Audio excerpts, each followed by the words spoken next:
Yeah, principles of flight. It's like Sophie said, it really is, the subject is all about not how we fly the helicopter, but how it flies. You know, how do the rotor blades actually work? Not how are they turned by the engine, for instance, but how they actually, hey, Malcolm's with us, that's good. But how they actually produce lift, for instance. That's what principles of flight's all about. And it goes right the way from the basics that we'll look at in a minute from the lift formula, right the way through to then maybe what happens when lift is created, what happens when we do certain maneuvers, like if we fly too fast, what might occur. So that's what principles of flight's all about. Now, it does help without a shadow of a doubt, like a lot of the subjects, if you've already got some prior knowledge of, for instance, aircraft general knowledge. To put it into context, if we talk about, I'll keep it simple. If we talk about a rotor blade, if you've never seen a rotor blade before, you've got no idea what a rotor blade is. So it'd be useful to understand that it's basically a wing that doesn't necessarily generate lift on its own. So we look at the shape of it, the aerofoil section, and a lot of helicopter blades are asymmetrical, so they don't actually generate any lift. And then with principles of flight, it is useful if you understand a little bit about meteorology, not necessarily the weather itself particularly, but more about the atmosphere, about the density of the atmosphere, how it decreases with altitude, and how temperature can impact on that, and those sorts of things. So you've got to pull in from a couple of other areas with principles of flight. Okay. First of all, does anybody have any questions they want to ask about principles of flight, just in case there's something there we can clear up quickly? Okay. So what did they say? All right. So I'm going to subject you to a wonderful bit of my drawing. Whoops, come on, there we go. Okay. Please forgive me, I'm having to do this just with my finger, but if I put the lift formula on there, lift equals CL half RHO. I'll just have to move down slightly, V squared and S. Does anybody want to have a go at talking me through that, as long as you can actually read my writing? Doesn't matter if you can't, but just have a go. Yeah, I can. Go for it, Sophie. So V is the velocity of the blade. Yes. Okay, yeah. And S, S square, yeah, well, that's the square. And S is the surface of the blade. Yeah. Of each blade. Or possibly the area. So we would often call that span, but it's the area of that is generating the lift that you're going to be looking at. Yep. Yeah. Rho. Well, it's just rho. I mean, that's a math. Which one? Sorry, Sophie. You know the yeah, this one. Rho. This one. Yeah, it's something like air. Yeah, pretty good. Yep, air density. Oh, air density. Mm-hmm. Right. Seems you're doing it backwards. What about this bit, the half? It just makes the maths work. Right. That's good. And what about the CL? That's the coefficient of lift. Yes, the coefficient of lift. I'm putting you on the spot, Sophie, because you stuck your neck out. And what does that mean, generally speaking? Well, it depends on the angle of attack of the blades. Yep. It depends also on, well, the air you're in. That's taken care of over here. Oh, okay. So it's the angle of attack. We'll come to that in a second, just in case anybody doesn't know what angle of attack is. And it's just the shape of the blade, for instance. Yeah. So it's, you know, if we often give an example when talking about coefficient of lift about the shape. Well, if our rotor blades were the shape of a brick, they wouldn't generate much lift, would they? They wouldn't be very good. But if we maybe made them a bit more slender and perhaps make them like a bit of a wing, they're pretty good at generating lift, or they could be good at generating lift. So yeah, that's really the coefficient of lift kind of takes into consideration the shape of the aerofoil section, and then the angle of attack. It might make life easier. Does anybody not know what angle of attack is? Please, if you don't know, please do say so. It'll just stop me having to go on about it, that's all. Hey, so Tam's in. I can see she's waving. Right, that's cool. That's all right, good. Otherwise, I'll sit here for 10 minutes talking about something. Everybody's going, yeah, we know all that, Paul. That's all right. All right, angle of attack. So if I just draw, I'll just go back to my drawing. That's better. And let's just put it black a minute. So when we look at vector diagrams, and vector diagrams really are just a diagram showing different types of forces and the direction and maybe the strength that they act in. So we often draw, oops, that's tiny. We often draw a vector. Sorry, let's get back onto draw. Let's try that. Why did that not go like that? There we go. So it's often drawn in the textbooks like this, and then they draw a blade kind of along those lines. So you have to imagine that we're looking down the rotor blade, not above, but looking down it at the moment. And if I draw a line through that, for that dodgy looking rotor blade through the center like so, we would call that the chord line. Now the line along the bottom down here, you have to imagine that everything's just going to originate from the corner here, the axis of this graph. I've only drawn the shape of the blade just for visualization purposes. So if this blade is spinning round through the air, it just simply follows a straight line, just going round and round and round. And we'd call that the plane of rotation, the POR. I will attempt to label it. We'll look at this in a second in a textbook as well. The plane of rotation. So this blade is not going to try and fly up in the air right now. It's just simply going round and round. But to get the blade up in that sort of an angle, I've exaggerated just for illustration purposes only. We've got to pull up on the collective lever and make a bit of pitch on the blade. Now, if that blade is spinning round, even if there's no wind to speak of whatsoever, if you move your hand through a room, you can just about feel some air going over your hand. And we call that a relative airflow. We've created an airflow going over your hand.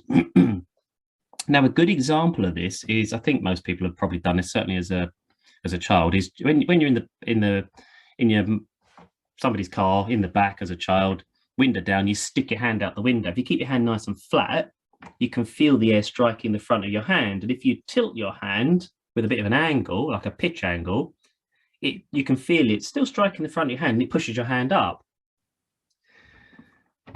But the air is still striking your hand from in front because your hand is moving into fresh, clean air each time. But the thing is with our rotor blades is they've been going round and round and round, typically just over 500 revolutions per minute, which isn't exactly incredibly fast as far as RPM is concerned, but the blades are chopping through the same parcel of air, especially if you're hovering, for instance. So what happens is the air around you is aware that this is occurring, and it starts to get pulled down towards the rotor blade. So that means, and this is where it gets very difficult usually to visualize for some people, it means when the air strikes the blade with a bit of pitch on it, it doesn't actually strike it from in front. It strikes it from above, but not completely above. You see, the air coming down through the rotor disc might be doing, let's just for argument's sake, say 50 miles an hour, but your blade, especially the tip, is going through the air at best part of 500 miles an hour. So the trade-off is, if you could stand on the front of the blade and feel the wind on your face, it'd actually feel like it's coming from down here somewhere, about not quite horizontal, but just slightly above.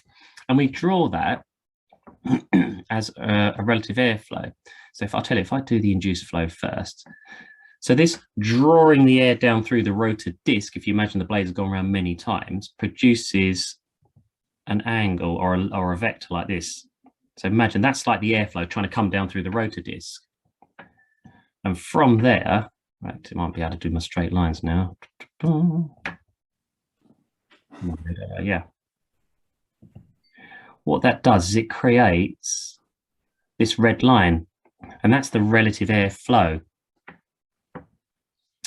So remember, the air never, unfortunately, with a pitch angle on, never strikes the blade from directly in front. It's being pulled down from above, but it appears to come from underneath the rotor blade slightly as it's spinning around through the air. You okay? Everybody following that so far? You right with that, Tamsin? Cool. So finally, we can show you the, wrong one. The angle of attack is this bit here, that measurement there. The difference between the relative airflow and the pitch angle. Now, angle of attack is a little fish swimming to the left. There we go. That's how I used to remember it. That's the symbol for it.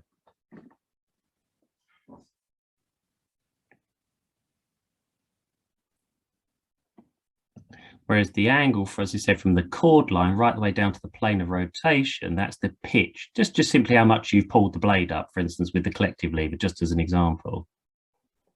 So that becomes the pitch angle. If I can write pitch on there, my scrawly writing. Pitch. Should just type it on there, shouldn't I? That's it.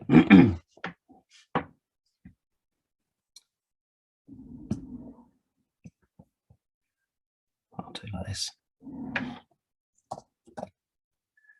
Oh, that's supposed to be in red. Okay. So RAF, relative airflow. And there's other vectors that we could put on here because the resultant is the lift that comes from this.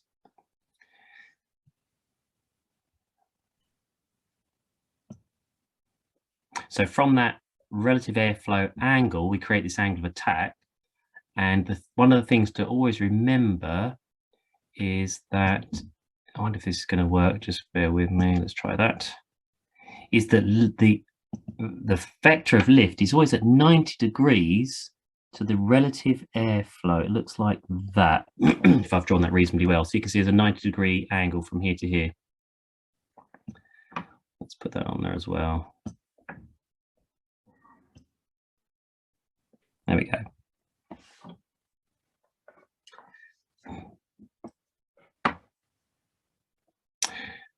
Now, when we're trying to resolve all of this into its different components of lift and drag, we measure the kind of the final, the vertical part, the total rotor thrust, the bit that's actually keeping the helicopter up in the air, for instance, vertically up that axis.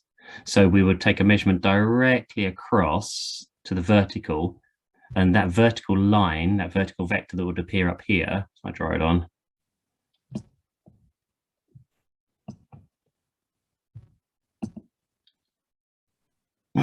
Whoops, come on, down you come. That's a bit better, like that. So that resolves across. And this is the bit that's keeping the helicopter up in the air. But from this, there's drag trying to slow the blades down. So therefore, we need a force to turn the blades. So I'm not going to go through the whole lot right this second, so I don't want to complicate it too much.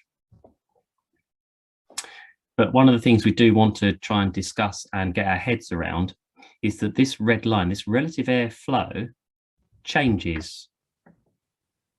Sometimes it comes from higher up. Never, as far as I'm aware of, because this cropped up the other day, as far as I can think, the relative airflow never comes from above the pitch angle, but it always comes from underneath it. Sometimes it comes from quite low down and creates a very big angle of attack, which could potentially create a lot of lift. And sometimes the relative airflow comes very close to the pitch angle, which creates not a lot of lift.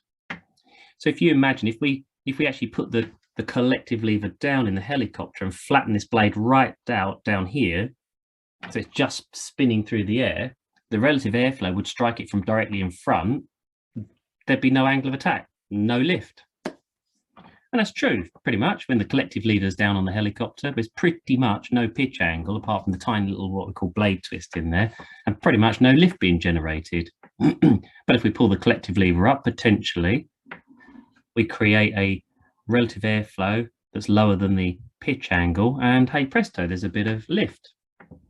But it varies, and we have no direct control over this relative airflow. We can only influence it. We can't actually control exactly where it's going to come from in relation to that angle. Are we okay with that so far? All right, good. Oh, that's good. So for the sort of PPL purposes, you don't need to know too much about the lift formula. It's nice if you do know about it. It is quite useful. So because we can start to talk about it, we don't need to put necessarily specific numbers on there. All you've got to understand that if you want to try and attempt to calculate the amount of lift being generated by a particular part of the rotor blade, you need to look at the shape of it. Well, it's a rotor blade, so that takes care of that. It's a pretty good shape. And then the angle of attack, but we know it's a variable. So this becomes quite variable when we fly through all maneuvers. The halves just makes the maths work. And the RHO, the rho, is just the air density. And of course, that can change. If we go up, the air gets thinner. And it stands to reason, therefore, if we make the helicopter go up, this number, if we were to put a number to it, decreases. Therefore, the lift is going to decrease. And that's easy to understand. If we fly in more dense air, the helicopter loves it. So the RHO goes up, well, the lift will go up. And we do see that in practical terms when we've been flying lately in this high pressure that we've had, especially when the air is not got a lot of humidity. The blades work incredibly well. The helicopter doesn't use as much power as it would normally do to perform the flight. It hovers with less power, it cruises along with less power. The engine itself likes it because the air is more dense, so it can suck in more air and make the engine actually work better as well. So the helicopters love the cold, crisp, clear, dense air. They work really well like that. Whereas the other end of the scale, if it's hot and humid and you're high up, so it's low density, they don't like that so much. It doesn't work as well. Paul? What did you say about the air just before? Not the hot high, because that's the usual one that we use, but you said clear. Generally speaking, if it's clear, it's often suggestive that it's not got a lot of humidity. I know that's not perfect, but it's just to put you in the picture. So like today, for instance, it's a beautiful and clear up there. You could see for miles from Elstree at 2,000 feet. I could see the wind turbines that are further than Cambridge from Elstree. You could see for miles. It wasn't perfectly clear, but it was pretty damn good. So that would suggest that the humidity is relatively low. So and the air's cold and the pressure today is still relatively high. So the helicopter blades and the engine, but we're talking about blades really at the moment, they love the cold, clean, crisp, clear, high density days. Okay. They work really well. Okay, cool. And I don't want to kind of move too far away from principles of flight, but it's all part parcel of these are the things we desperately want you to understand, to have that almost like common sense of flying, that you know if you're going to be going out there on a cold, clear, crisp, clean day, the helicopter's going to perform better than maybe normal. But when we go out there on a hot, humid summer's day, when and maybe the air pressure is a relatively low pressure day, we know they're going to struggle a bit sometimes, depending on which helicopter it is. It's going to be difficult for it to fly, or it's not going to perform anywhere near as well. And we can already have that in our mind. On a day when we've got more performance, it's good. We can, it will perform better. It can do more. On a day when there's less performance, well, we've got to be careful, because if we run out of performance, that's not good news. Okay. Right, so back into the lift formula again. Now we got down to this velocity squared. This velocity squared actually breaks down into two things. We need to look at the rotational velocity of the blade, the RPM, because that isn't always a constant. Normally when we fly, the rotor RPM is a constant. If you're in the Cadbury, it's typically 530 revolutions per minute. The other helicopters aren't that dissimilar, a little bit slower if you have the 44 and the jet range and things like that. But we don't, under normal circumstances, vary the revolutions of the rotor blade. The RPM remains the same, but it can vary. So straight away, we can have a variation here. And once again, if we think about potentially changing something here, it might alter ultimately the value of lift. Now, the other thing we've got to think about in this V squared, so that's I just mentioned VR. So that's the rotational velocity, is VW. And that's the wind velocity going over the blade. So the blade itself creates its own wind, if you like, because if it chops through the air at, say, 500 mile an hour, there's a 500 mile an hour wind going over the blade. But what if you now move that blade forwards through the air at the same time? So a blade that's moving forwards in relation to maybe the nose of the helicopter, if we fly forwards at 100 knots and it's spinning round with a wind already being generated over it at 500 knots, you've now got 600 knots going over the blade. Sorry, 500 mile an hour. You've got 600 mile an hour going over the blade. Now that will make it work better. So that will give you an increase in lift. And as that blade goes round and comes around the other side of the helicopter and starts to move away from the direction of travel, we call that the retreating side or retreating blade. Unfortunately, it's not flying into the headwind anymore or the forward movement of the helicopter. And that'll be a subtraction. And so you would subtract the, however fast you're moving forward through the air, you'd subtract that from the speed of the blade chopping through the air. And you'll get a reduction. Therefore, you'll get a reduction in the actual lift being generated at that moment in time at that part of that blade. And so straight away, we can therefore see that as that rotor blade spins around, unless you are hovering in absolutely zero wind, as soon as you move forward, there's a difference between how much lift is generated on one side of the rotor disc than the other side. And hence, that's why we call them advancing and retreating portions of the disc or blades. Now, one of the things we can't have that we'll try and look at very shortly is with a rotor disc, if we think of it as just that circle, that entire disc, is you don't really want sections of that rotor disc generating different amount of lift. That is not a good idea. Why would that be, anybody?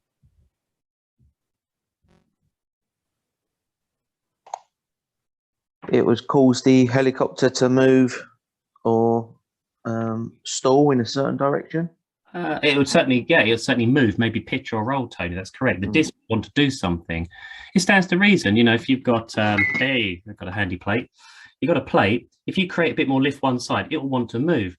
Now, if you equate that to the Robinson 44 just for 1 second, that rotor disc is 33 foot wide diameter. So if you just take one blade being best part of 16.5 feet, if you push up one end, that's a hell of a force down the other end. And think of the leverage it's got.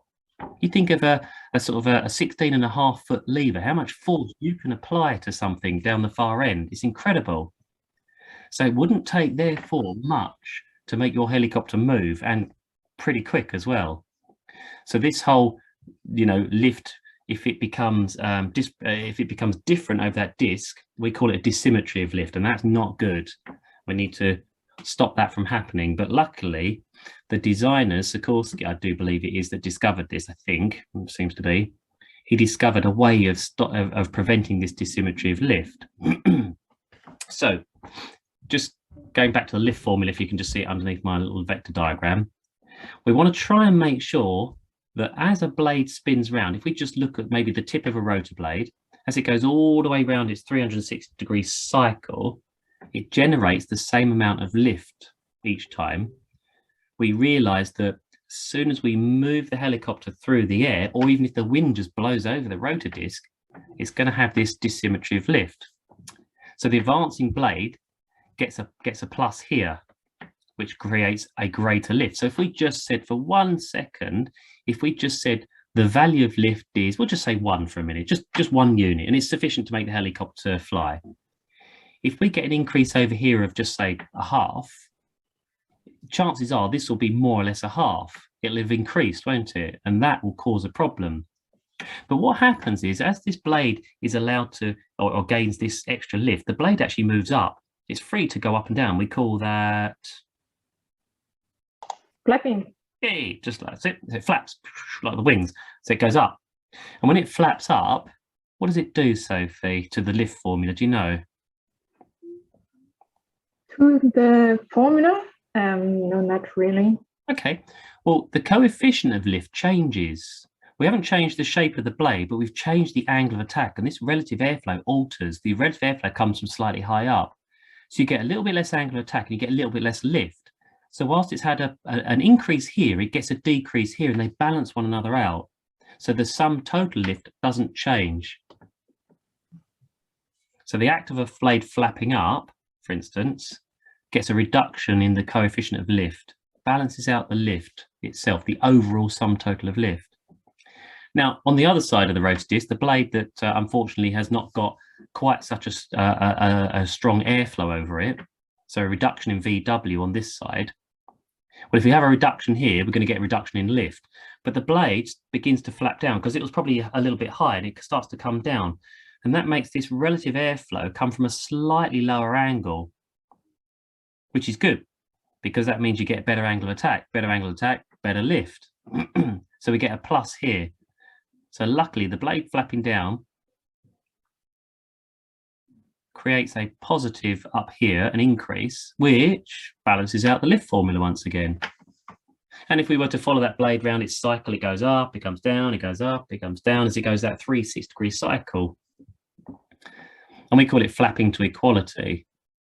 And it just simply resolves the issue of dissymmetry of lift.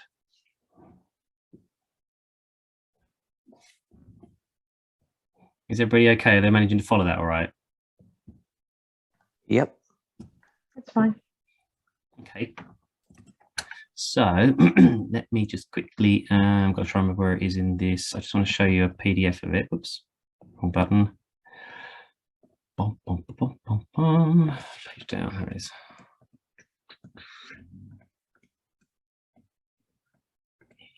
Somewhere. Come on, come on, come on, come on.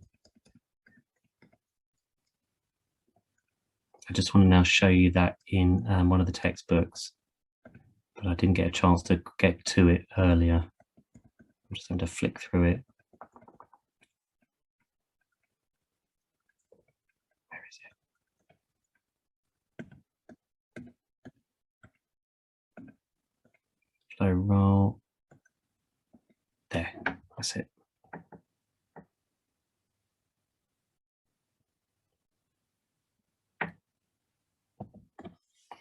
So this is available in Dropbox to everybody. I've just gone onto this page here at the moment. Now this this sort of flapping up of the rotor disc one side and flapping down the other means the whole rotor disc has moved and it's tilted. And what it's done is it's actually tilted backwards.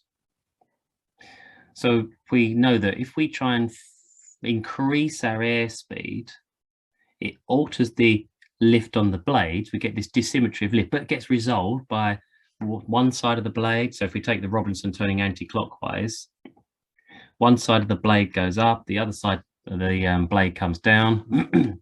So they've drawn it going across the page in that direction. So this is like the front of the helicopter over here, heading that way. So the advancing side begins to flap up, but it gets a high point at point A. And then on the retreating side, it starts to flap down to help resolve that dissymmetry of lift, but it becomes low at the back. So what we get to see is the whole rotor disc, just like this image here, starts to flap backwards. So what? What does that mean?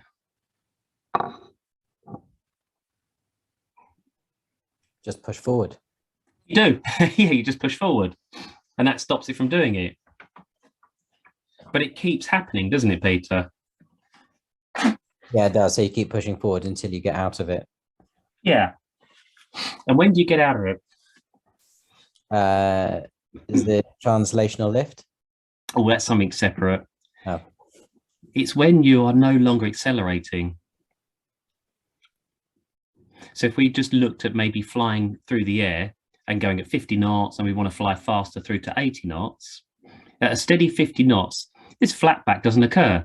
But the moment you begin to accelerate, you get that whole dissymmetry of lift, and then the blades flap up and flap down and flap to equality. The disc starts to tilt backwards. So it happens whenever we vary the airspeed, and it will keep occurring right the way through until eventually you achieve your new desired airspeed and reach an equilibrium and don't try and fly any faster. So throughout that whole process, the cycling, you have to just gently keep pushing forward to keep the nose of the helicopter down, don't you? Keep that disc tilted forwards. and overcome the flapping back result. So therefore, I can't remember if it's on the next page or not, but when we decelerate, the whole rotor disc tries to flap forwards. So initially, as you pull back on the cyclic and pull the nose up on the helicopter to try and slow it down, the rotor disc slowly starts to go forwards again and tries to make you fly faster. And so you have to keep pulling the cyclic back to keep the nose of the helicopter up, to keep it decelerated until you eventually got back down to, for instance, your 50 knots and stabilize again. So this whole flat back and flat forward seems to be a real pain up the backside. It's a real nuisance. But can anybody tell me a benefit of the rotor disc flapping back or flapping forward? The chances are you'll have to have flown to know this.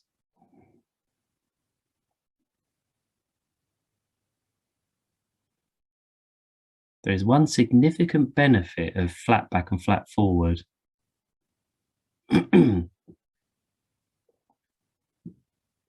I'll just quickly read and see if it's written on there or not. No, it's not written on there, I don't think. Yes, no.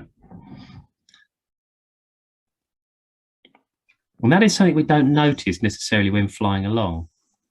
You see, when flying along, if we're trying to fly at a constant speed, if you ever notice that you don't necessarily have to keep moving the cyclic backwards and forwards to try and maintain the speed. You have to do it a little bit, but nothing significant. Because as we're flying along at a constant, let's just say 80 nautical miles an hour,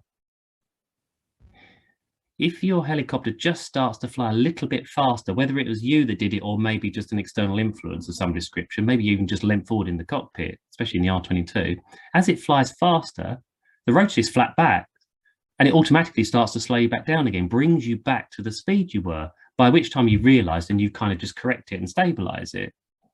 And if you accidentally decelerate just a little bit without realising you've done it, the rotor disc tries to flat forward and tries to get you back to your speed again where you started from. And you just sort of help stabilise a little bit. And that process goes on almost without realising. So it actually gives you a bit of speed stability.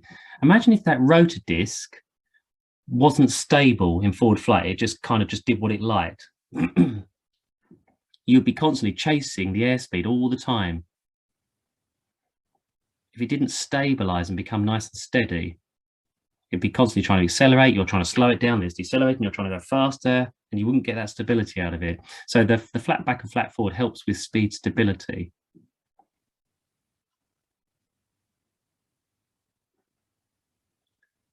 Now, to a very, very small degree, it also can help us in the hover, because in the hover, if you're nice and steady and then the helicopter starts to move forward, the rotor flaps back and it helps stop that forward movement. But unfortunately, it carries on and it gets worse and worse in its efforts to try and stabilize you. Okay. Any questions at the moment?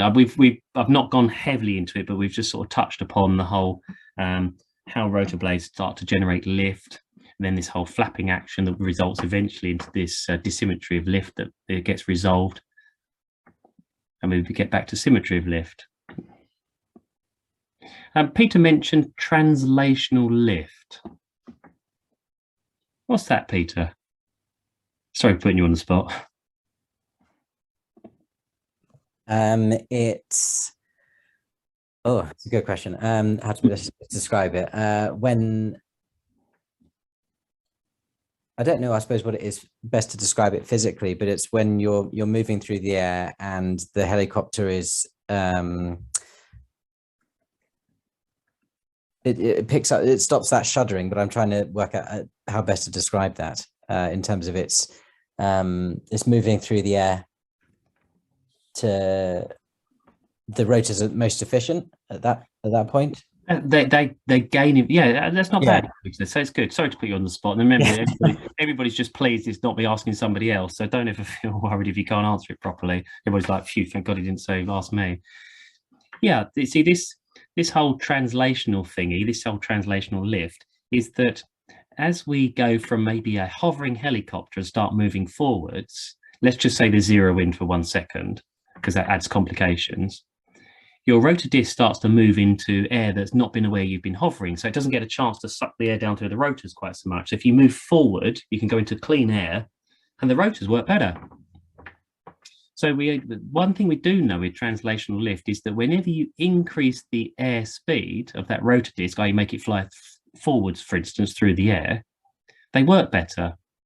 But there's a very noticeable moment, which is when you move it through the air at about 12 knots, there's a sudden increase in their efficiency. And it makes, as Peter just said, it can make the helicopter shudder, so you know it's happening. If you were hovering and started to gently fly forwards, the aircraft shudders, and the next thing you know, it's trying to go up already because the rotors gain efficiency. But I say translational lift increases all the time whenever you increase the airspeed. It's just very noticeable around those low airspeeds.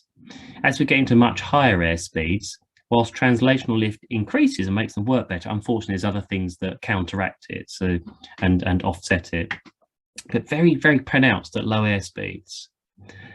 But of course, that means if you've moved forward and gained translational lift or effective translational lift, if you slow down, you lose it as well. And what happens if we lose it, Peter? What do we see or notice? Potential vortex ring. Potentially, yeah, that's it if you end up dropping too quick. But what we notice is that shudder again, don't we? We know when it's kind of occurring because as we slow down, the helicopter just shudders a little bit, where the airflow changes as it comes down through the rotor disc. And if you don't do anything else, the helicopter sinks, doesn't it? It starts to drop. So we have to counteract that with adding collective lever. And here it is, and we get a little bit of the vector diagram. So you can see, for instance, this helicopter is for the moment just in what we call a still air hover. So it's just hovering. The green arrows, this is an induced flow being induced down through the rotor disc. We've got the collective lever up, creating a pitch angle. There's the plane of rotation because the blades are just spinning round and round and round. And that red line, as I draw earlier, there's your relative airflow.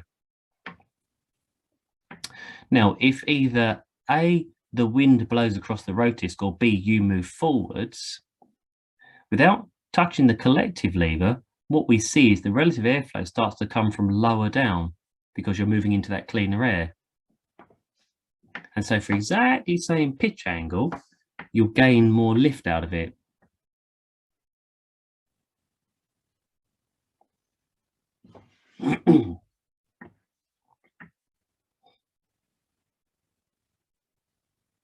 So that's a quick sort of run over of translational lift. But a bit like flatback, why we've kind of almost mentioned it, but just to kind of hammer it home, why do we need to know about translational lift?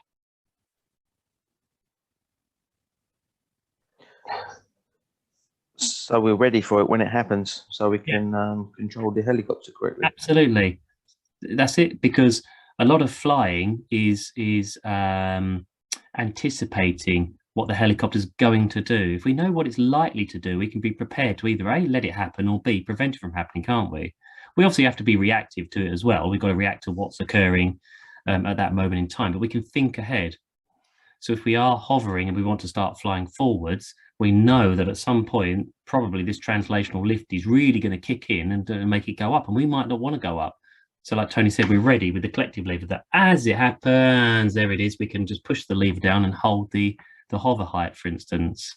Or we can let it happen because we want to use that additional effective translational lift to maybe go up or to accelerate, those sorts of things, or increase the rate of acceleration. So it's making sure we can anticipate what the helicopter is going to do. And then, as we said, of course, that loss of it as well, it's very important. So in the early days when somebody's learning to fly and they try and bring the helicopter gently back down into the hover, they all drop towards the end because they don't kind of anticipate this loss, this loss of effective translational lift. And we have to kind of be ready for it to occur. And then later on, we use it in far more advanced ways as well.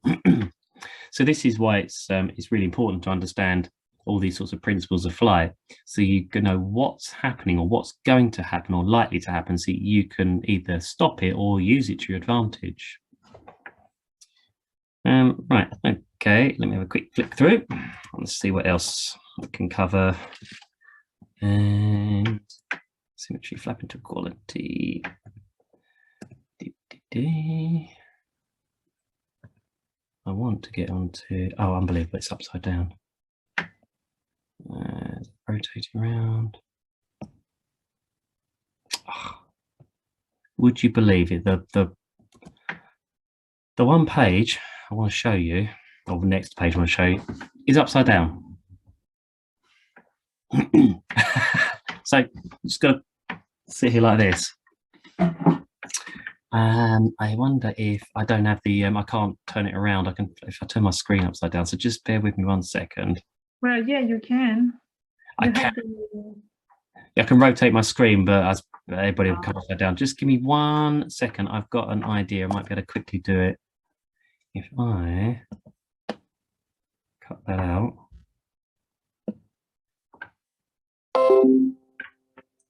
And I'm going to be very crude and just dump it into a Word document. I can easily rotate it around them. And just quickly do that orientation, landscape. Drop that in there, and then I just need to rotate it around.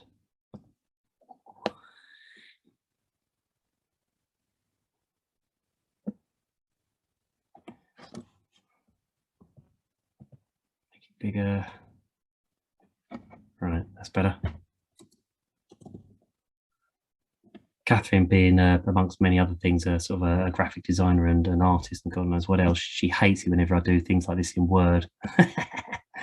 Ta-da! There we go. I spun it around. I assume you can see that. Good. Yep.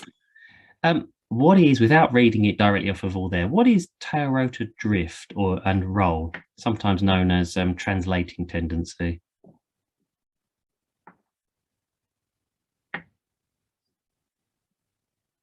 Go on, Tony, have a go. Do you know what this is? Not enough to teach the class, as it were. Hey, okay, no problem. All right, so if we start off with the first diagram over here, when we're turning and we just talk Robinson for a minute, anti-clockwise turning rotors, the engine for now is turning the rotor blades, and the engine, of course, is kind of bolted inside the fuselage, if you will. And it's got to spin those blades around, and it takes quite a lot of force. Even an R22, it can take, you know, over 100 brake horsepower just to turn those rotor blades around. So there's a lot of twisting force going on, and unfortunately, there's a reaction to it called a torque reaction. So if we imagine looking down from above the helicopter, looking at those blades turning anti-clockwise, the fuselage wants to yaw clockwise. So how do we stop that from yawing round? By putting the tail rotor. Yeah, that's it. We have a tail rotor down this end, blasting air through it, creating a force that makes it yaw in the other direction. Simple. But the problem is that the force or the torque reaction or the being created by the main rotor blades being turned by the engine is all the way around the helicopter, isn't it? It's not just in one direction. It's not just down the tail boom, for instance. It's all the way around the helicopter, making it trying to yaw around clockwise. But the tail rotor is only down one end. And so when we look at the forces being created by torque, you can see there's an arrow here and there's an arrow there, both trying to pull that helicopter around clockwise or nose to the right as we see it. So to counteract it, you've got to create two lots of these blue arrows. So we could stick a tail rotor at each end of the helicopter and that would resolve it. No problems at all, but it would look a little bit daft. And there were some early designs of helicopters that actually had a tail rotor at front and back of it. But eventually they realized that's probably not very practical. So we'll just put one down one end, but you've got to create there in that green, look, two lots of force to counteract the yawing motion. So it's now trying to make the tail go the opposite direction and it equalizes. But what that does overall, you can literally physically see it here on the diagram, is this arrow sticks out quite a long way to the right, doesn't it? Compared to the other arrow, for instance. So the net result is we've got quite a lot of vectors, forces, trying to pull that helicopter off to the right. And it does. It will just gently drift off to the right. That's tail rotor drift. How do we correct that? Or how do we stop that from happening? Move the cyclic left. Yep, that's it. Simple. Move the cyclic to the left. And we can see that down here. Tilt the disc to the left. So the disc is now trying to fly off to the left, whilst the fuselage is trying to fly off to the right. And you can balance it out. But the problem is, and the further away the rotor disc is from the tail rotor, the sort of the plane of the tail rotor and the plane of rotation of the disc, the further away they are, they create this couple that kind of rotate the helicopter. They'll roll it round. So the R44 has quite a big coupling effect. Oh, who's that? I don't know. Let them in. Whereas the Cadbury rotor disc is much closer to the tail rotor, so it has less of this tendency. And if you have a helicopter where the tail rotor is mounted on a pylon up near the main rotor disc, there's pretty much no rolling tendency whatsoever. It'll still create drift, but it won't roll anywhere near as much as this coupling is. So the net result, looking from the back of a Robinson helicopter, is it hangs left skid low. But again, you know, I sound always a bit flippant when I say this, but so what? So what if it hangs left skid low? What does that mean to us? Go on, Tony, you've been saying it all so far. Means you've got to be aware of it during takeoff and hover and landing. Yeah, absolutely. And takeoff as in off the ground and back onto the ground. Yeah, we want to know that.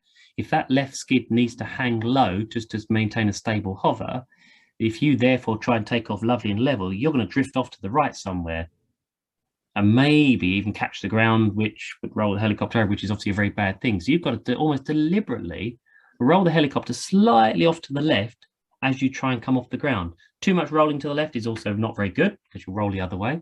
Not enough, it'll roll to the right. And you have to balance that out, don't you? And that means, therefore, that getting the helicopter off the ground is quite a fine art. It's not just, you know, push this, pull that, and away you go. You've got to really kind of just find your way and tease it off the ground and find that balance point, like so. Therefore, of course, if you fly the Cadbury with clockwise turning rotors, the effect is reversed. So they hang right skid low. So again, in the Cadbury, you'd want to try and gently, carefully lift the left skid off the ground first before the right skid, just gently teasing it away from the ground. Now, tail rotor drift, does anybody want to try and tell me, is there any other way we can use tail rotor drift to our advantage? Or any way we could use it to our advantage? We've just discovered it might be a slight disadvantage when trying to take off and land because it makes one skid hang lower than the other. But we can use it to our advantage as well. Parking on a slope. Oh, say it again, John? Landing on a slope. Yes, indeed. So, for instance, with this little diagram down here, this little Robinson down here, if you want to land on a bit of sloping ground, make sure it slopes downwards to your left, because the chances are it will match the skids and it will be much easier to land on. Whereas if you try and land the other way, so if you imagine the slope is angled like that, that is going to be a bit of a pain because you're going to put the left skid down and it's going to drop a lot to the right. So we can now actually just simply yaw the helicopter around to match the slope and put it down on it. Well done, John. Nice one. Any others? Go on, John, you're on a roll. Think of something else, quick. You've caught me out now, haven't you? On a slope, and where else would it help you? No, you got me. Okay. I can think of. That's right. Well, if tail rotor drift causes the helicopter to go sideways, if you want to fly sideways, if you go in the direction of tail rotor drift, guess what? It quite likes doing that. Yeah. And it will happily go in that direction. So if tail rotor drift on a Robinson, it tries to go off to the right, it flies quite happily, usually sideways to the right. It will go sideways to the left, but it will definitely be a little bit easier going sideways to the right. And the Cadbury, therefore, happily goes to the left, slightly more than the right. Now, it's not some helicopters, it's quite significant. So whilst it wouldn't necessarily stop you from trying to fly sideways in the direction it doesn't want to go, it's useful to know that it wants to go one way but again, now when we sort of drill down deeper, you might think, oh, brilliant, I'll just go in the direction of tail rotor drift because it likes doing that. Well, it does, but that means it doesn't like stopping so much. So sometimes making a helicopter or allowing a helicopter to do something it wants to do seems like a good idea, only until you then want to stop it and it's reluctant to stop, which then becomes quite a bad idea. And then you realize, oh, actually, if I go sideways in the direction it doesn't want to go, it'll be very easy to stop because it likes stopping. It doesn't like going. So tail rotor drift, yes, we could use it to our advantage. Use A to make it go sideways in the direction it wants to go, or use it to our advantage that it'll happily stop going sideways. And that can be quite handy to know that. And for a bonus point, John, this is a free hour in the Cadbury. I mean, I shouldn't have said that. 3 hour in a Cadbury. My ears picked up. There's one particular answer I'm after, okay? So see if you can think of it. It's got to be a Cadbury question. I'm gonna put a time limit on just in case you do guess it. So you've got 10 seconds. Go on then, give me the question one more time. So when would tail rotor drift most definitely be a major advantage to know that it happens and to utilize it? The only thing I can think of is if you're in the wrong direction. That's not bad. It's actually pretty good, but it's not the one I was after. The one I was after is something called. Has anybody heard of the VCHARD technique? VUICHARD. No. It's a way of if we get onto it, if we get the helicopter in a certain state where it falls into its own downward, known as vortex ring state. If we lose all control of the rotor disc, one of the ways we can get out of it is actually use tail rotor drift to push the helicopter sideways into clean air, and we can recover from it. So whilst it's not air, I can see Sophie going, oh man, I could have I did as well. 3 hour and I forgot. Whilst it's not a technique we necessarily teach to begin with, it's not the standard basic technique of recovering from vortex ring. That's just put the nose down and fly out of it. It is one of those things, it's worth knowing in the back of your mind that if you ever got yourself quite deep into vortex ring, into a really bad situation, you could use this technique, the VCHARD technique, to push yourself sideways out of it. It could one day, you know, save your bacon, quite literally. So it's one of those things we tend to, we might demonstrate it during your PPL, but we tend to teach it afterwards quite often to people, just to show them that, you know, this is another pretty good technique. So that would be going right in the Robinson and left in the Cadbury, yeah? Yeah, that's it. You literally, if you're, Tony, if you're falling in vortex ring, you seem to do completely the wrong thing. You actually start increasing the power. So you lift up the collective lever to as much power as you're allowed, and you use the pedal to stop the torque reaction, and it pushes you sideways. There's a really good, if you search VCHARD or VCHARD technique and Red Bull did they got a helicopter with a spray bar coming off of it with smoke, and you can see all the vortices and you can see it happening. It's really good. How do you spell that? Sorry, the technique name. Right, Tamsin, bear in mind I'm mildly dyslexic. It's VUICHARD. I'm sure it's VUI. Yeah, I'm sure it's that way around. Yeah, it's in. Yeah, it was. Yeah, exactly. Yeah, Mr. VCHARD.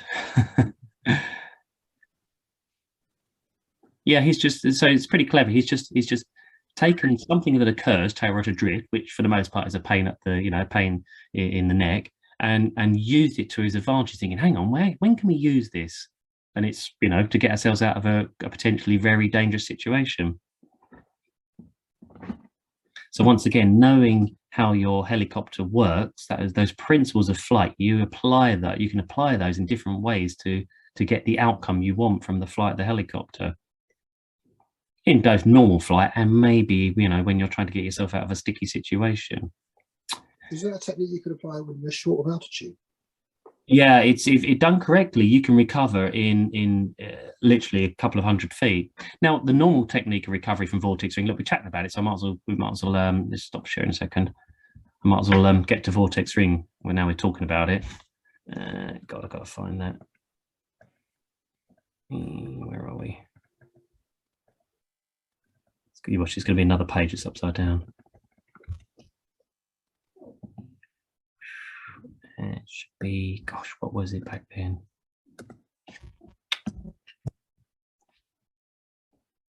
Sorry, please bear with me. My PDF's just decided to freeze. It would be page 36, apparently. Let's try that.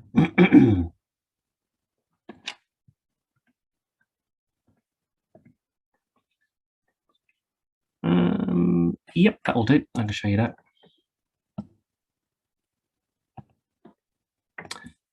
Ignore the numbering, by the way. These are the old CA numbers. Somebody in their infinite wisdom in the year 2000 changed the numbering when it got to exercise 6. Instead of 6A, B, C, and D, they started calling it 7, 8, and 9, which ruined all the rest of the numbers. But some of the books still relate to the old exercise numbers. So here it is.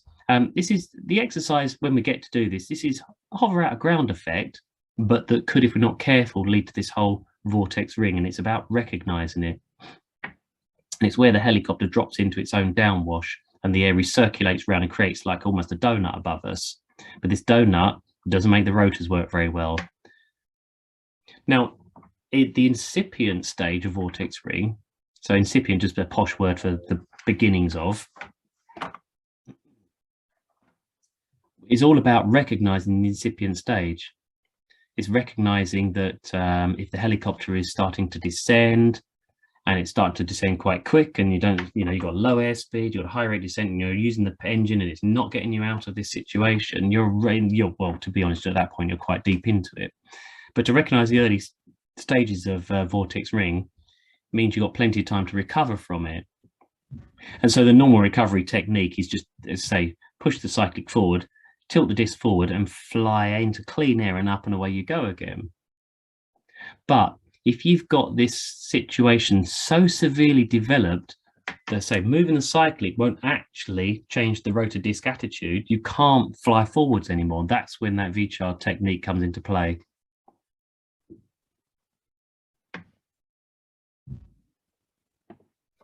Could you describe the V-char technique again, please, Paul? It's utilizing tail rotor drift to push you sideways out of your recirculating air.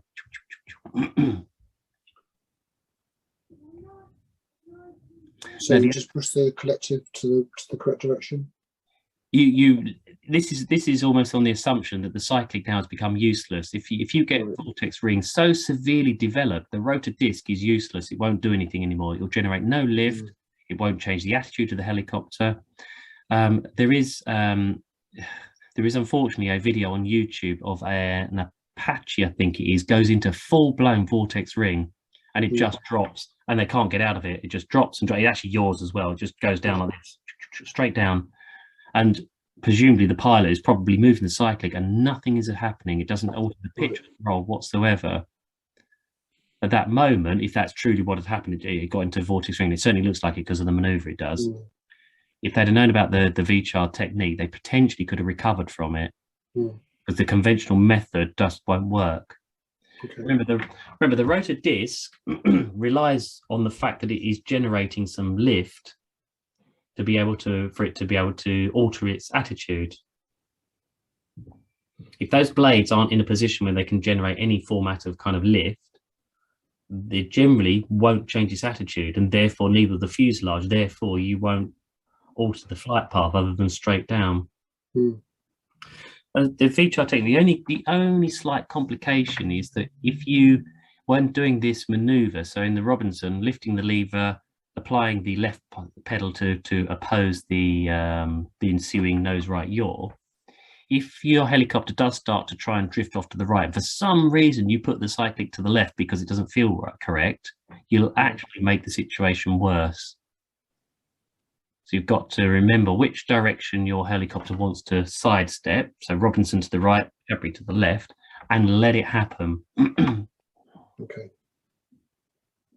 It's something we can, remind me we can look at when we fly next. Okay, thanks. No problem at all. John, if you want, I put the recovery technique on YouTube. On the, Yeah, on the oh yeah, there we go. Well, thanks, Sophie. There's in the chat. Sophie stuck a link there. well, Yeah, great. it's Thanks, Sophie. one of it's one of the many, but that's the one I like. Is that the Red Bull one with the llama with all the smoke? No. Oh. Well, there is a couple of smokes, but Anyway, I won't. no. Have a look in your own time. It's just interesting to see how it happens. I like the one with all the smoke because you can literally see all the recirculating air through the rotor disc, and when it goes into the clean air. All right, is everybody hanging in there at the moment with Principles of Flight? Okay. Yep. How about I'll chuck a question out there. What's the limiting factors on a helicopter? How fast it can fly? What? How far you can put the stick forward? Potentially, yeah. Actual just physical movement. Now the cycling can go quite far forward, Tony. So don't try that one. Not when I'm in a helicopter, anyway. Retreating blade stall. So Peter said retreating. Yeah, Malcolm's going to say retreating blade stall. All right, we'll come back to that in 1 second. Are there any other limiting factors that you can think of? Is it the drag on the retreating blade? That will all kind of be part and parcel in a second, but maybe not so much on the retreating blade, but carry on using the word drag. Actually, is it to do with the fact that if you fly too fast and the blade tips exceed the speed of sound and cause excessive vibration? Yes, very good, Jonathan. So do you remember how we talked about an advancing blade? That's the blade that's kind of going round in its circular fashion, but as it comes, for instance, in the Robinson, round your right-hand side, it is heading towards the oncoming airflow. That's the advancing blade. And if that goes anywhere close to supersonic speed, that is not good. There's a sudden huge change in air pressures and it causes all sorts of major problems. So the rotor tip can't go supersonic. And that's one of the principles of flight that they're trying to get over at the moment with the experimental helicopters. And they're actually slowing the rotors down. So the rotors, the advancing blade is actually going slower. Therefore, they can push the helicopter faster through the air. So retreating blade stall, very good. The advancing blade getting anywhere close to being, supersonic or transonic. What about that drag, Malcolm, again? Let's go back to that one. Okay, apart from speed limits, what stops our car from going faster, faster, faster? Just constantly accelerating. Air resistance? Yeah, absolutely. And we call that drag. Yeah. And there's something quite unique about drag. What is that? Is it the faster you go, the stronger it is? Yes, it's not a linear scale. It's exponential. It is exponential, yeah. And we know that if you cycle slowly, there's not a lot of drag on your body, and it's not too difficult. You go a bit faster, there's a bit of drag. You go a bit faster, and you start to notice it. You go a bit faster, okay, there's a heck of a lot of drag. And you try and go a bit faster, and it's really difficult to gain any more speed, isn't it? And it's the same for cars. When you think about it, when it'll accelerate generally quite happily at low speeds, but you get towards the top ends and it struggles to make any more speed. And it explains things like, remember when the Bugatti Veyron came out, the next model had to have God knows how many more horsepower just to make it go a few more miles an hour, because it's got to overcome that exponential drag. Now, of course, drag as well is dependent on exactly the density of the air. So if you go nice and high up, it's not as dense. This now starts to explain why commercial airlines like to fly very high, apart from being above the weather and one thing or another, but there's not a lot of drag up there. The closer you can get to the edge of the atmosphere, the more cost effective it potentially is, isn't it? Because there's nothing slowing you down. Okay, yeah, so limiting factors on how fast a helicopter can fly is drag, just actually how fast you can push it through the air. And for the most part, you can overcome that to a degree with just a bigger engine. You can just create more lift and keep dragging it through the air. But eventually you're going to come across this problem of this retreating blade stall or the rotor tip going supersonic. So who wants to have a go at trying to explain this retreating blade stall as best as you can?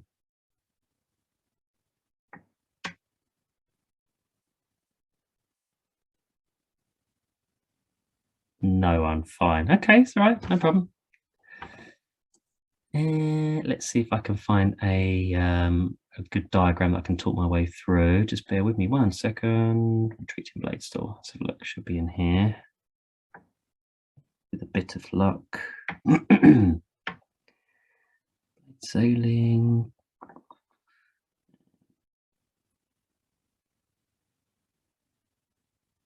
Come on, come on, come on. Where is it?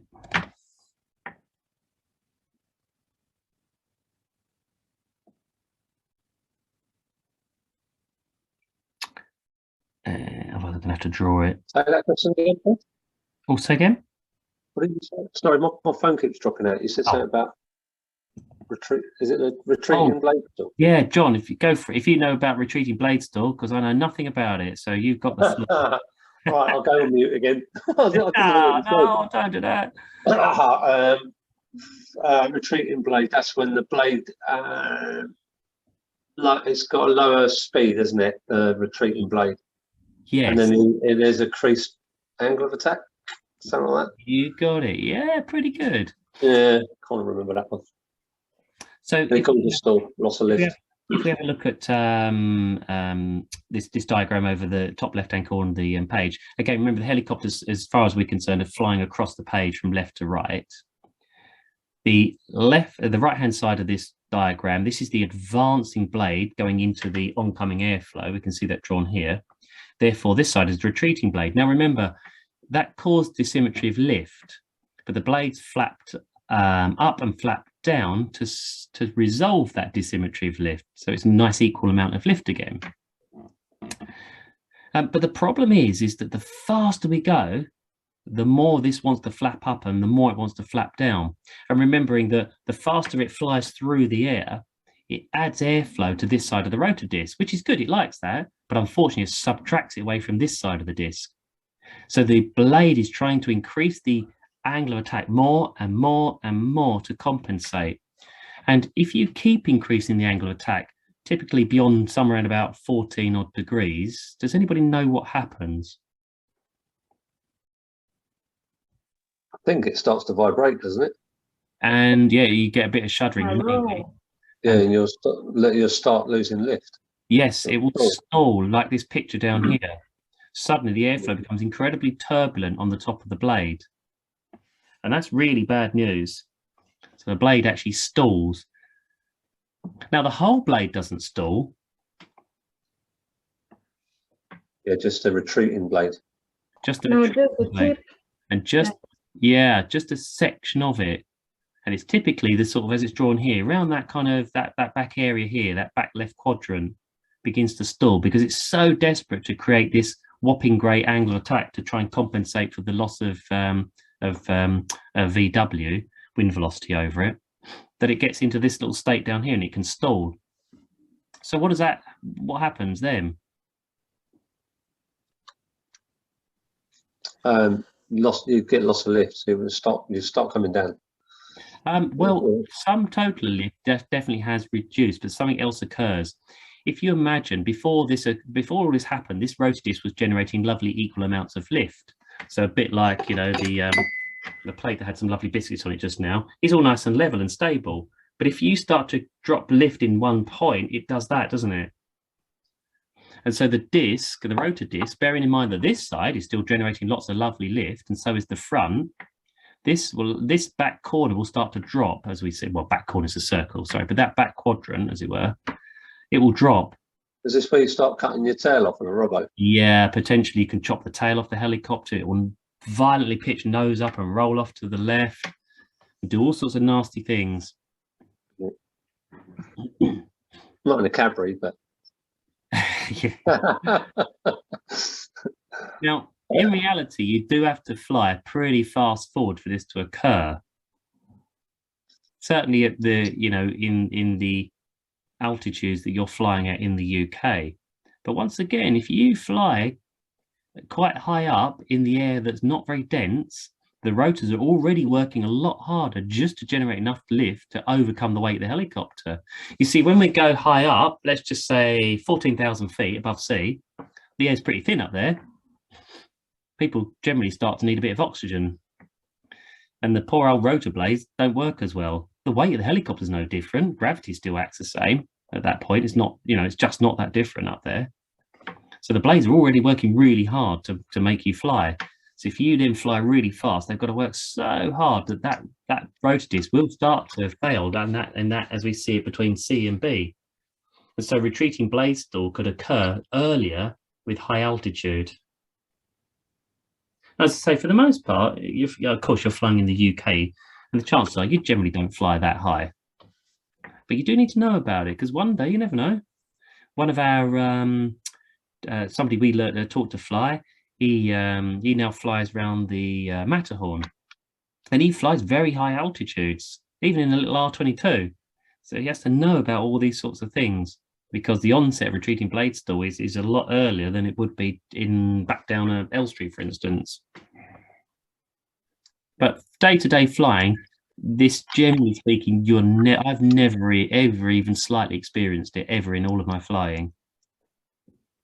But doesn't mean to say I won't, and I'm aware of it. So I'm always cautious if we fly fast, and especially if we're in thin air. Yeah, got to be a bit more careful. And I know what the signs are. That rotor disc will start to flap up and off to the left in the Robinson, or up and to the right in the Cadbury, for instance.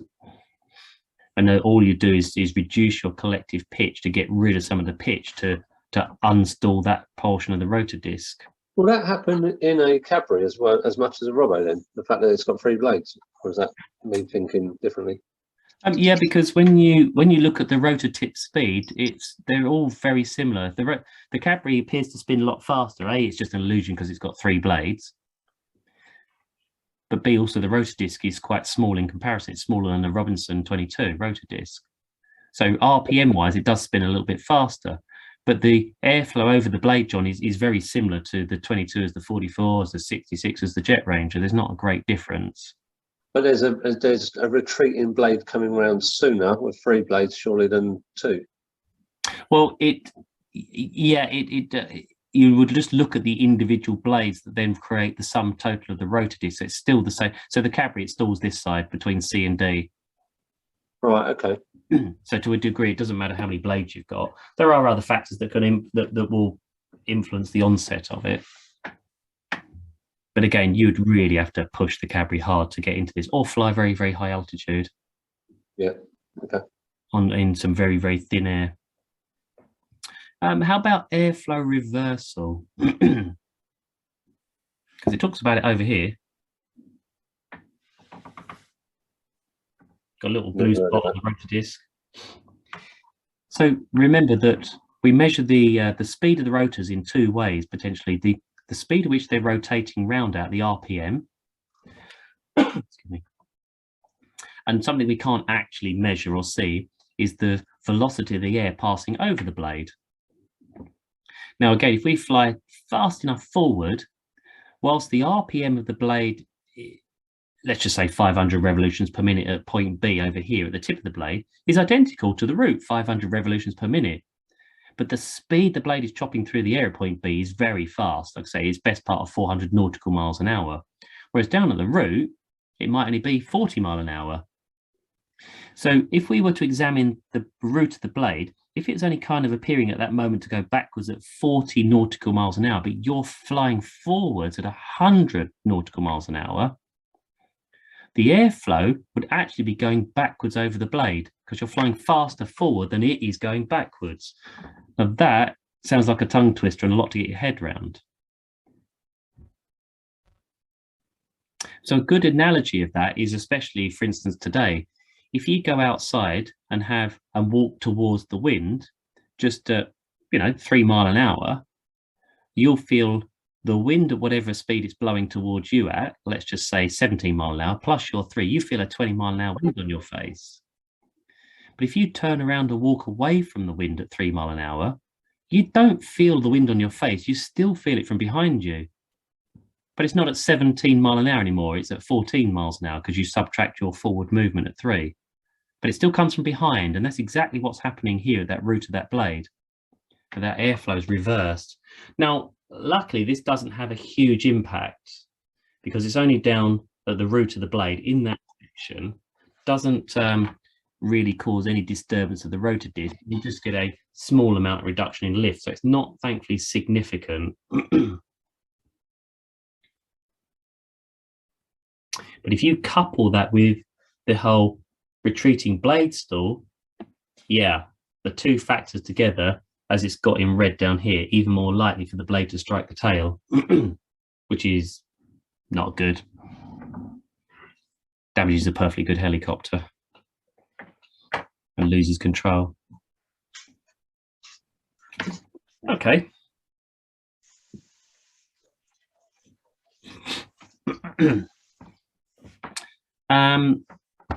Let's have another quick look at something else I want to show you, and literally, funny enough, the next page. What is over pitching? It is nothing to do with The Apprentice. People doing the pitches. Sorry, the jokes are rubbish, Tamsin. I do apologise. As I say to everybody, you don't pay for the jokes, so there we go. So what is over pitching? So if you remember, John. I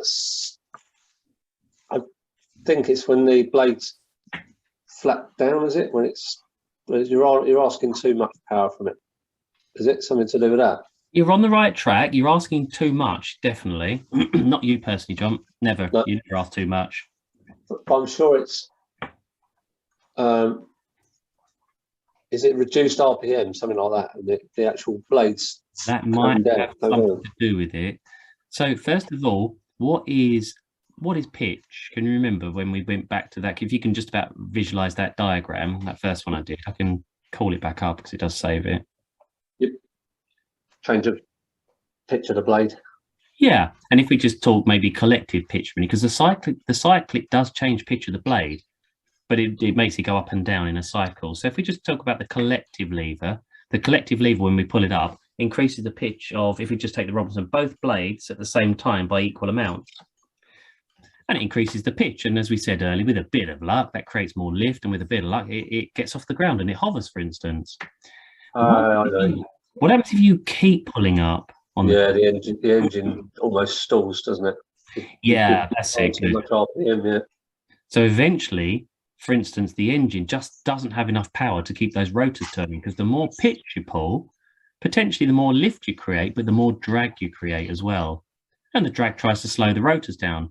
If we think of the lift formula, if you slow the rotors down, you get less lift, which is obviously not very good.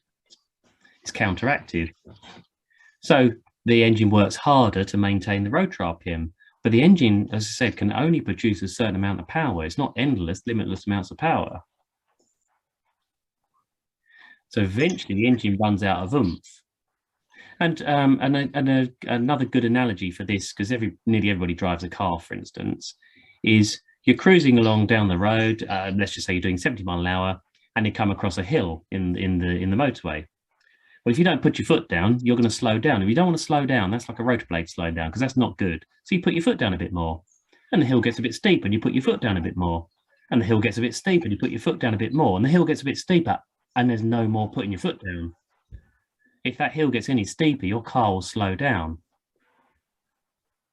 And so the car being a rotor blade, as we said, if the rotors slow down, you'll get less lift, and if you get less lift, potentially you'll start coming down, which is obviously not good. But not only that, other things occur as well. So overpitching doesn't just cause a loss of lift. If you're really unlucky, eventually you can stall the rotor blades. And once again, that's a really bad position to be in. And the problem with overpitching is it slowly, it doesn't bend the blades up quite like that in the image, but when we are measuring the span of the rotor disc that's generating lift, we actually measure it from tip to tip. So the more you bend the blades up, the smaller the rotor disc becomes. If you flatten the blades out a lot more, the rotor disc is much bigger. Bend the blades up, much smaller. So just any action that causes the blades to bend upwards potentially generates less lift. Let's put that on here as well. And exasperates the situation. So if you're over pitching and the rotor blades are beginning to slow down, what do we do about that? Don't read the bottom right hand corner. Just lower the lever. Yeah, absolutely. Yeah, it's best not working on the basis, oh, I'll just add more power, because the chances are you haven't got any more power. You need to get rid of some of that pitch. Nose forward. Potentially nose forward, flying the cleaner air, but definitely get rid of the pitch. But what's the problem with doing that, John? The pylon that's below you. Yeah, exactly. The chances are, why might you be over pitching, John, do you think? Just overweight. You haven't done your calculations right. I would say it's going to be because of overweight. It's going to be weight imbalance. Yeah, that's certainly one of them. You see, if you think about, if you're just totally blatant disregard to any sort of safety and weight and balance of the helicopter and just made it way too heavy, if you try to get it off the ground into the hover and it starts to overpitch, luckily enough, it will just come back down again and more or less just settle back down onto the ground. So that might not be too disastrous. It might yaw and other things, but at the end of the day, you're not very high up. But what about if you're trying to maybe come back down to land somewhere? So you are quite high up, you're slowing down, you're descending, you're pulling up on the collective, nothing to do with vortex ring, but something, maybe you've made a miscalculation and you start to overpitch those rotors. That'll actually make it come down even quicker, which means you try and lift the lever up even more to stop it from coming down, because that's what we normally do, to lift the lever to stop it from descending, but that makes it go down even faster. And as your rotor blades begin to slow down, you've got the speed that you'd lift the lever at then. So if you were coming into, say, Elstree and you under-egged it and you was coming into the field where the bonfire is and all of a sudden you pulled the lever up, is it that point? Yeah, if you're pulling the lever up and you're slowing your rotors down, and we'll just say there's no governor fail or anything, you're just over pitching. And remember, the helicopter is still descending. You've actually got to, as you rightly say, lower the lever to make them turn faster to generate more lift. And that seems very, very counterintuitive. You know, if you're heading, imagine it's a bit like in a car before ABS on some ice. You press the brake pedal and you lock the wheels up, and you're sliding towards a brick wall. We're actually now asking you to take your foot off the brake. And for most people, that's completely the wrong thing to do. They just want to press harder and harder, but you have to take your foot off the brake and gently reapply it to get the most efficiency out of the braking system of your car. And ABS kind of does that now, or K-knife braking does. Well, in helicopters, we're asking you to lower the lever to make the rotor spin faster so that they will work better, but it will cause you to descend quicker momentarily, but then you can action another recovery from it. So how do we prevent overpitching them? Don't pull the lever up past the percentage mark. Well, I know in a camera it's a percentage, isn't it? So we've got a minute. Hey! Go on. See you later. Yeah, exactly. We can, rather than, you know, we do want to know the recovery of overpitching, so the symptoms, the signs, all that, and the recovery of it. But what would be far better is just preventing yourself from getting in that position in the first place. Yeah. So we do a lot of this. We do a lot of preventative medicine rather than wait till it's happening. Why don't we prevent it from happening? So if we operate, for instance, the engine within its limits that it can operate, theoretically, you'll never overpitch it. And you'll never get into this problem. That makes sense, doesn't it? Just like you said, don't pull beyond your power limits. And that, of course, is just simply one of the reasons why we have limitations on the engine. Normally, the engines can perform much more than we're allowed, but sometimes they can't. And we have to understand that, once again, that whole, you know, the higher up you go, the thinner the air, the engine can't work as well anymore. It'll still be adequate. You have to watch the MLI indicator. Yeah, that's it. So in the Cadbury, it's the multi-limit indicator. In the Robinson 22 and 44, it's the manifold air pressure to make sure you're not pulling more than it can cope. But still not simply saying, oh, well, I'm within my limits, but the rotors are slowing down. You're clearly doing something wrong. It's probably over pitching slightly somehow. You need to reduce your collective lever. So it wouldn't just have blatant disregard to it. But a bit like Vortex ring, we prevent it from happening rather than constantly recovering from it. So over pitching, we prevent it from happening rather than constantly recovering from it.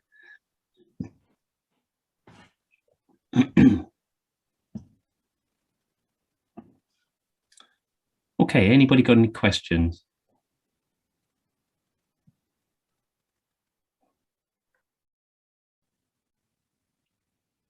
Okay, pretty good. Let me just I'll have a look at one more thing. I'm going to just cut tonight a little bit short. I'm going to play my little violin. Just quick, long story short, I'm trying to survive without antihistamines at the moment, but I'm struggling and it's literally making things in my throat close up. So I'm sort of slowly losing my voice and I don't want to lose it completely. So we'll stop shortly, but let me just have a quick look if there was one more thing I wanted to show you. And principles of flight, let's have a look. Wanted to do updrafts and downdrafts. Yeah, we could have a look at that. Or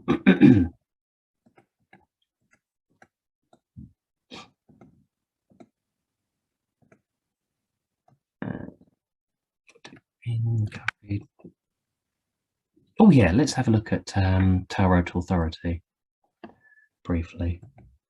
That's always a good one.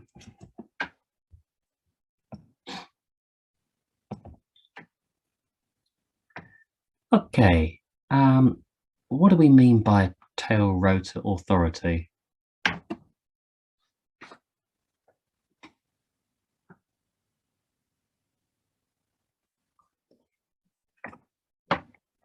I suppose, is it sort of enough pitch on the tail rotor to stop yaw?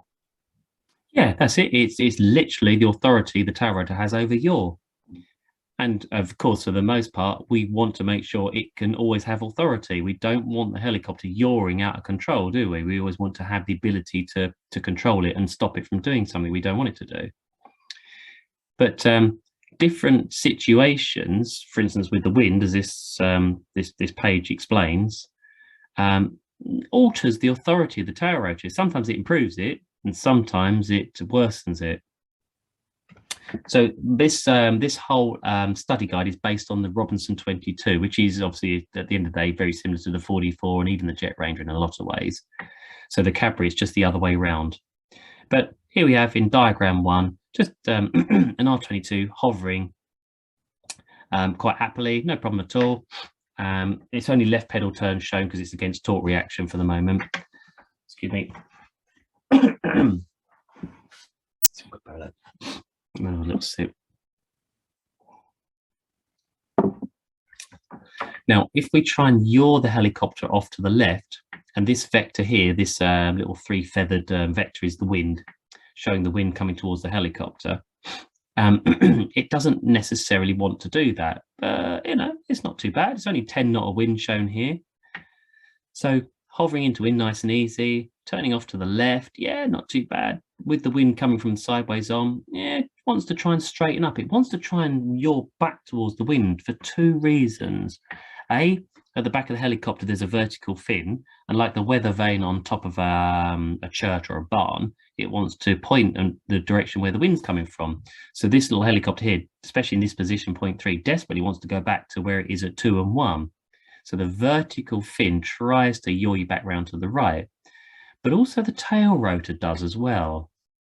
Does anybody want to try and tell me why the tail rotor tries to yaw the helicopter back into the wind?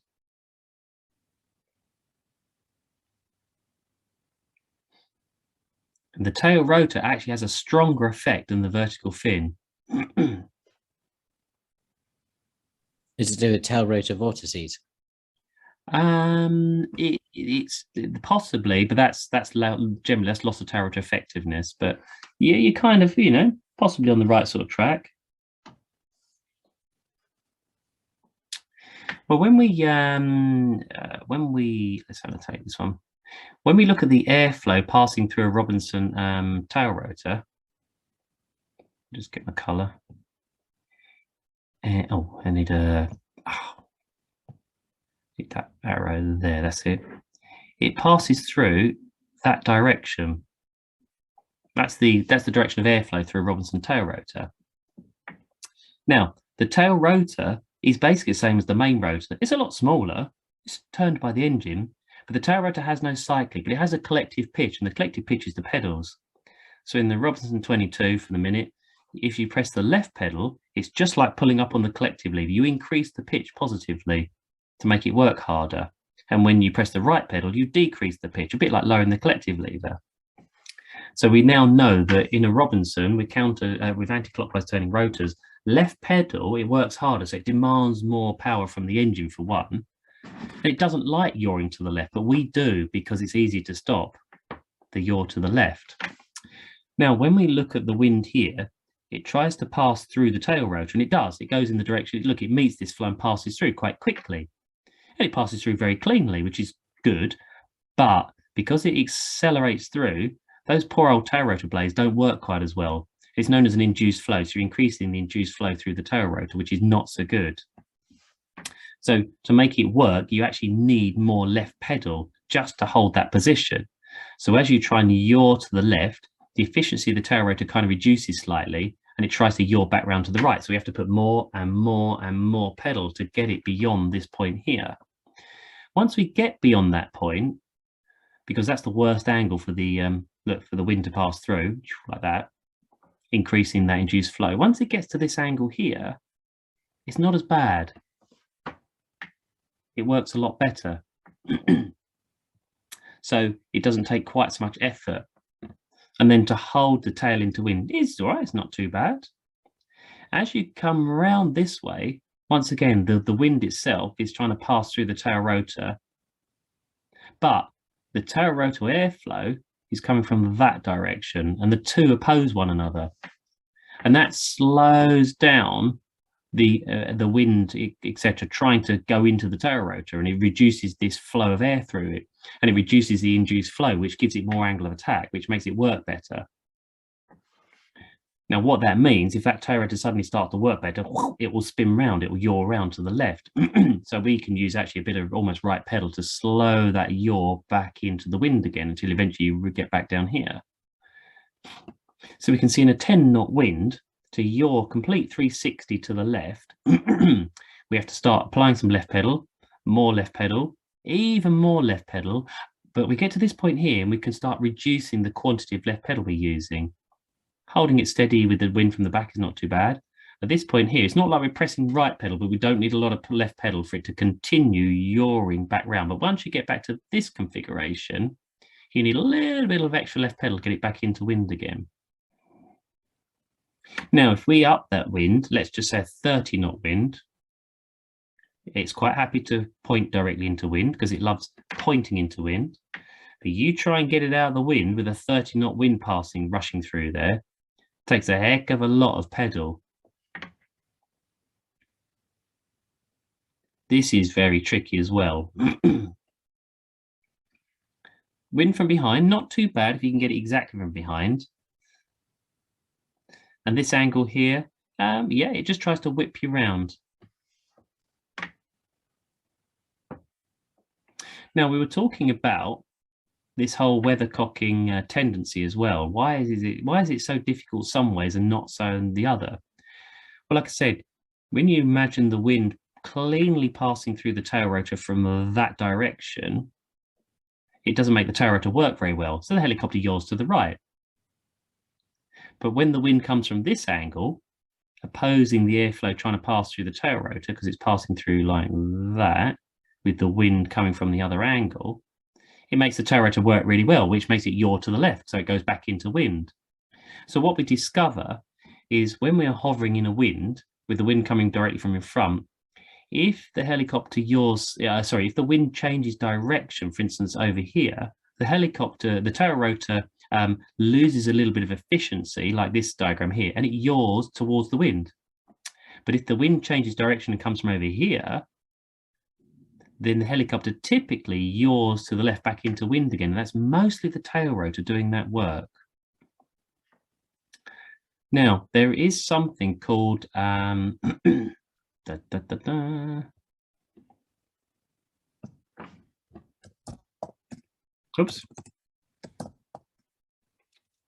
What's it done there? There we go. What's LTE? Loss of tail rotor effectiveness. Yeah, and exactly as it describes, the effectiveness of the tail rotor is lost or has reduced. And when does that occur, Peter? In an R22, in, for example, your first example, when it's, I suppose the winds are, say, what, 270, when it's about 30 degrees off to the left of the nose. Yeah, absolutely. So first thing is the wind needs to be at a particular speed, and it's typically around about 12 knots, isn't it? About 12 knots. Yeah, that's it. About 12 knots. And the wind needs to be, like Peter said, actually about this angle here. But we said that when the wind comes from this angle, especially at 10 knots, the helicopter just yaws to the left because it makes the tail rotor work better. It improves the efficiency, not loses it, but improves it. It just yaws and weathercocks to the left. But now we're saying at 12 knots, it will suddenly potentially yaw to the right because the tail rotor loses its effectiveness momentarily. But why? The main rotor vortices being blown into the tail rotor. Yeah, it's as simple as that's about. I want a different color. I'll do to draw it in red. Yeah, absolutely. The vortices that come off of the main rotors go straight down into the tail rotor from that angle. And it's very turbulent, disturbed air, and the tail rotor doesn't like it. And suddenly the tail rotor loses its effectiveness, and the helicopter, as a net result, the nose yaws off to the right. Round it goes. Sorry, Paul, is that with the wind coming at 30 degrees, both angles at 30? No, see, or just the left? What's odd is that if the wind comes from this angle, it's not a problem, because although vortices go down to the tail rotor, because the airflow passing through the tail rotor is from, as we see it on this diagram, right to left, they just pass through, no problems at all. But the vortices this side, coming down, all that disturbed air, unfortunately, hits the airflow that's coming through and causes major problems with it. So it's only from, we describe it normally as a 10 or 11 o'clock azimuth. So when you're sitting in the cockpit, if you imagine the clock, 10 or 11 o'clock over to your left, that's where you don't want the wind coming from at around about 12 knots. And would it be the reverse for a clockwise rotor? Well, we'll come back to that in just 1 second. Just Right. hold that thought, Tony. So yes, theoretically, that's absolutely spot on. So this loss of tail rotor effectiveness, what happens is the helicopter yaws to the right. Now, that does actually put the tail rotor over here somewhere, and it gets away from the tip vortices. If you're lucky, it therefore gets a better bite on the air and it starts to yaw back to the left again, but it puts it right back into the danger zone, which yaws to the right, which yaws to the left. And indeed, sometimes if you can get it just right in Robinson, it yaws, it does this, it yaws off to the right and comes back to the left. But what it can do, not so much in the Robinson, because Frank was determined that we would never lose control of the tail rotor in Robinson. But in some helicopters, once that yaw starts, that's it, you can't stop it. It just goes too quick. And the tail rotor actually ends up in a sort of a situation of vortex ring state. Like I say, Frank, when he designed the Robinson, A, they've got a very long tail boom, and B, they've generally got a much bigger tail rotor than it really needs. So we, for the most part, pretty much never run out of tail rotor, which is good. He was very keen that that should be the case, that we never run out of tail rotor authority. So whilst the 22, the 44 and the 66, all the Robinsons, they all get LTE, this loss of tail rotor effectiveness, but you can regain it. But it does make it, yaw and wiggle around and doesn't look very professional kind of thing. So it's another one of those principles of flight that we know it's going to occur, especially if the wind is about 12 knots. If it's less than that, it doesn't generally happen. If the wind is stronger, it doesn't really happen, but about 12 knots it does. So what we do is we try and always fly in such a way and hover that we don't allow the wind to come from that 10 or 11 o'clock position. We either point into the wind or have it slightly coming off from the right. And again, just trying to think ahead, you think, yeah, but sometimes, Paul, the wind doesn't always come from exactly the same direction. It shifts around, exactly. So if you're on a day where the wind is going to vary from left to right slightly, you're a bit more to the left away from the wind, so that it can only ever come from either ahead of you or slightly off to the right, and it prevents this whole LTE effect. So again, understanding your principles of flight, you can prevent it from causing you a minor issue. Okay, Tony, so yes, if you had a clockwise turning rotor, like the Cadbury, and the wind comes from the right, you would think, therefore, it'd get LTE, wouldn't you? Yeah. And if it had a tail rotor, a conventional tail rotor, it would. But the Cadbury doesn't have a conventional tail rotor, does it? No. What does it? Do you know what it has? Shroud. It does, and it's called Fenestrum. That's it. Fenestrum, yeah. Yeah, Fenestrum. So it's got little tail rotor blades, and you change the pitch when you press the pedals, but it is in a shroud. It's like a ducted fan, and it's designed very cleverly in such a way, and this might have just been purely by accident, but it doesn't generally suffer from loss of tail rotor effectiveness. Literally, the Cadbury shows no sign of it whatsoever. It's actually very good, but it also doesn't have quite such strong weathercocking tendencies as a Robinson. Now that has its advantages and disadvantages. So the Cadbury, see, Robinson in a nice steady headwind will just sit there pointing towards it. Literally, you barely have to move the pedals.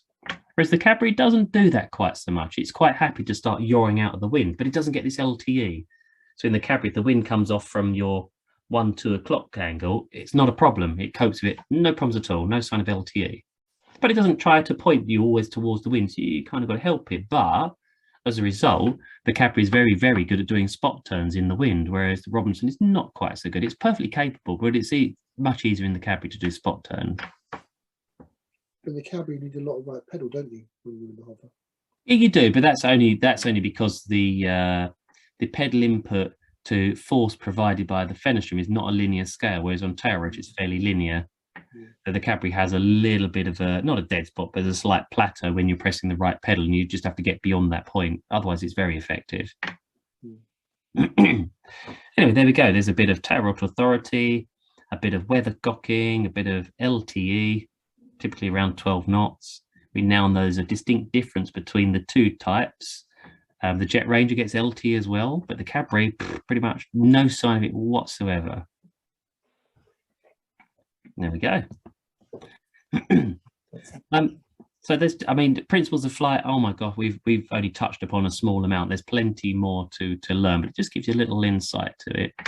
Like I said, it is very useful if you can look at that lift formula.